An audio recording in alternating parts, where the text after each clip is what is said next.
Pemirsa, sejumlah rumah sakit nakal diduga memanipulasi data kematian pasien di kala pandemi corona. Pasien yang semestinya meninggal karena penyakit lain diklaim sebagai pasien meninggal karena COVID-19. Mengapa? Benarkah manipulasi dilakukan rumah sakit atas nama pencairan dana pemerintah? Berikut penelusurannya dalam 3 kasus. Demi anggaran, rumah sakit COVID-kan pasien.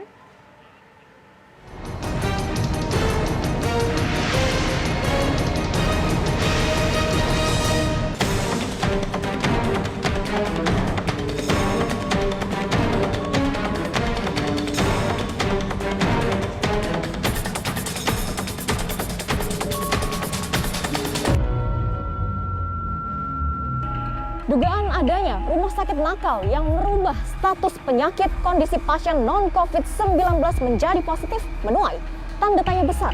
Pertanyaannya, bagaimana mungkin hal ini dapat terjadi dan seperti apa pengolahan data di rumah sakit yang sebenarnya?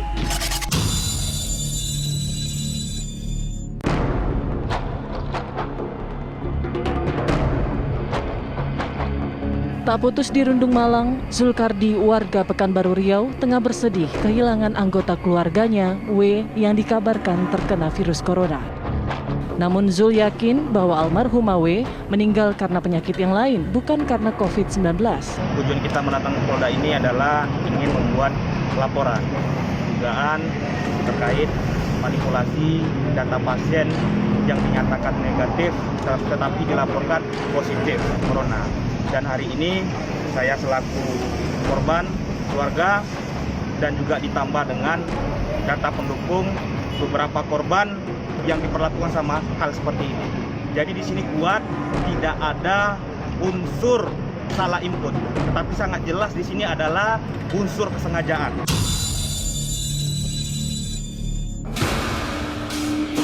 Yang mengejutkan, Zulkardi pun menyebut ada sejumlah korban salah input data pasien meninggal COVID yang ada di Pekanbaru Riau.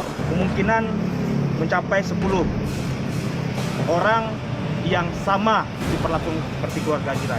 Jadi kedatangan kita di sini ingin mengungkap permasalahan ini. Terus juga kita ingin Pekanbaru ini terlepas dari zona hitam, karena laporan yang dilaporkan daftar pasien yang corona meninggal positif corona itu hoax. Kita ada datanya di sini. Dan ini akan kita berikan kepada penegak hukum ini Polda Riau. Kalau satu saja yang salah info tidak apa-apa. Ini lebih dari satu. Ini lebih dari satu. Jadi di sini kuat dugaan ada permainan, ada mafia di balik bencana COVID-19 yang ada di Riau ini.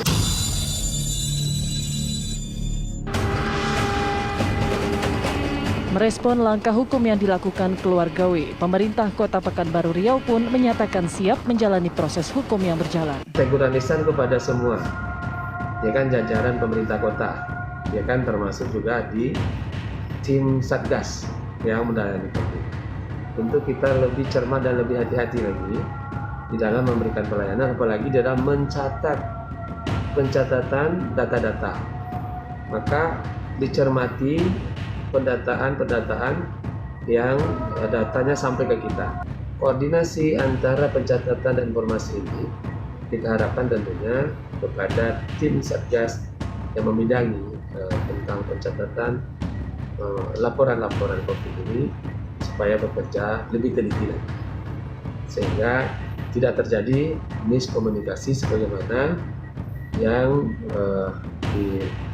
terjadi di dalam peristiwa yang. Sementara kita sudah lakukan adalah pemeriksaan saksi lapor, kemudian kita dalam melengkapi,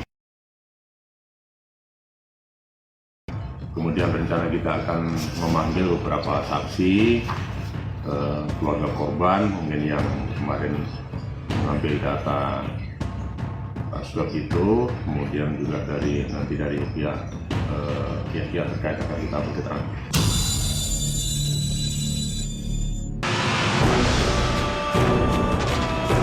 Lantas, mengapa rumor rumah sakit nakal yang memanipulasi data pasien COVID-19 demi mendapat anggaran dari pemerintah kerap berhembus kala pandemi corona? Jika ada informasi seperti itu, yang perlu diperjelas itu adalah fakta-fakta dan bukti-bukti ya yang ada. Jadi bukan hanya sekedar rumor dan pengaduan. Kita juga mendapat laporan seperti itu. Nah, karena itulah fakta-fakta dan bukti-bukti itu menjadi sangat penting untuk bisa kita tindak lanjuti, dan kita juga bisa menekan dalam tanda petik nih Kementerian Kesehatan untuk menertibkan ya rumah-rumah sakit yang melakukan tindakan seperti itu. Saya kira untuk pengawasan yang dilakukan oleh Kementerian Kesehatan dan juga jajarannya sampai dengan Dinas Kesehatan harus ditingkatkan terhadap rumah sakit yang memang terindikasi ada melakukan fraud ataupun penyalahgunaan data dalam hal klaim untuk pasien COVID-19 di semua rumah sakit, baik itu rumah sakit swasta maupun rumah sakit. Benarkah dugaan kelalaian yang dilakukan pihak rumah sakit adalah bentuk kesengajaan?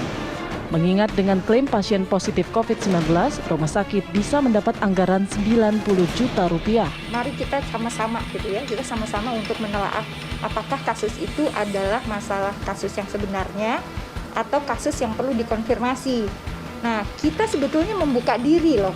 Kalau misalnya ada masyarakat yang merasa bahwa aduh saya di-COVID-kan. Saya menduga sih satu ya, paling sering adalah masalah komunikasi.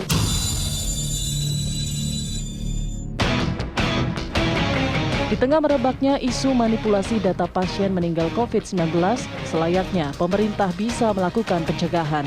Karena tak seyogyanya ada pihak yang mendulang rupiah kala semua elemen berjuang menghadapi wabah.